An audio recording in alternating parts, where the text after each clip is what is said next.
Сдруженијето за екологија и заштита на животната средина Екотим Исток од Кочани и општина Зрновци подпишаа договор за реализација на проектот Селектирај пластичен земјоделски отпад, преку кој ќе се гради систем за правилно постапување и управување со отпадната пластика во земјоделството.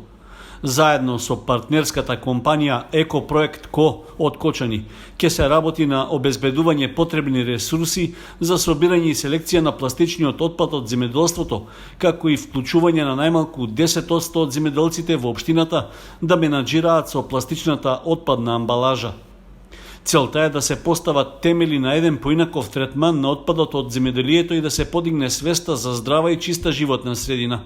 Зрновци е избрана токму затоа што станува збор за мала општина во која 90% од населението се занимава со земјоделие, па резултатите можат лесно да се забележат и да се измерат. Се очекува да бидат собрани и предадени на рециклирање 300 кг пластичен отпад во земјоделството, истакна координаторката на проектот Ирена Мирчовска. По подпишувањето на договорот на неколку локации во општина Зрновци ќе бидат поставени посебни садови за одлагање на пластичниот отпад. Исто така ќе се изработат и ќе се дистрибуираат флаери и постери со едукативна содржина, како и со мапа со точна локација на собирните места. До крајот на ноември оваа година ќе се организираат и најмалку 5 средби со земјоделците.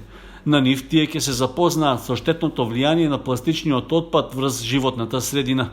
За реализација на проектот Селектирај пластичен земјоделски отпад во општина Зрновци се обезбедени 3470 евра како финансиска поддршка од Европската унија.